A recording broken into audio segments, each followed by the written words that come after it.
ನಿಮಿಷದಲ್ಲಿ ಆರೋಗ್ಯ ನಿಮ್ಮ ನಿಸರ್ಗ ಮನೆ ಶಿರಸಿ ಯೂಟ್ಯೂಬ್ ಚಾನೆಲ್ನಲ್ಲಿ. ಎಲ್ಲರಿಗೂ ನಮಸ್ಕಾರ. ನಾನು ಡಾಕ್ಟರ್ ವೆಂಕಟೇಶ್ ಗಾಂವ್ಕರ್, ವೇದ ವೆಲ್ನೆಸ್ ಸೆಂಟರ್, ನಿಸರ್ಗ ಮನೆ ಶಿರಸಿ ಆಯುರ್ವೇದ ವೈದ್ಯ. ವೀಕ್ಷಕರೇ, ಈ ಒಂದು ವಿಶೇಷವಾದಂಥ ಮಜ್ಜಿಗೆಯನ್ನು ನೀವು ಕುಡಿದ್ರೆ ಅತಿ ತೂಕವನ್ನು ಮತ್ತು ಮೂಲವ್ಯಾಧಿ ಸಮಸ್ಯೆಯನ್ನು ಎರಡನ್ನೂ ಕೂಡ ಹತೋಟಿಗೆ ತರ್ಬೋದು. ಅದು ಹೇಗೆ ಮಾಡ್ಕೊಳ್ಳುವಂಥದ್ದು ಅಂತಂದರೆ, 1 ಲೋಟದಷ್ಟು ತಾಜಾ ಮಜ್ಜಿಗೆ, ಅಂದರೆ ಬೆಣ್ಣೆ ತೆಗೆದು ಈಗಷ್ಟೇ ಪ್ರಿಪೇರ್ ಮಾಡಿದ 3 ತಾಸಿನ ಒಳಗಡೆಗೆ ಕುಡಿಯುವಂಥ ಮಜ್ಜಿಗೆನ ತಾಜಾ ಮಜ್ಜಿಗೆ ಅಂತ ಹೇಳ್ತಾರೆ.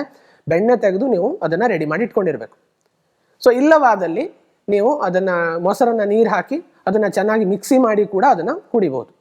ಸೊ ಈ ರೀತಿ ತಯಾರು ಮಾಡ್ಕೊಂಡಂಥ 1 ಲೋಟ ಮಜ್ಜಿಗೆಗೆ 1 ಚಿಟಿಕೆಯಷ್ಟು ಸೈಂಧವ ಲವಣ, 1/4 ಚಮಚದಷ್ಟು ಅಮೃತ ಬಳ್ಳಿಯ ಚೂರ್ಣ.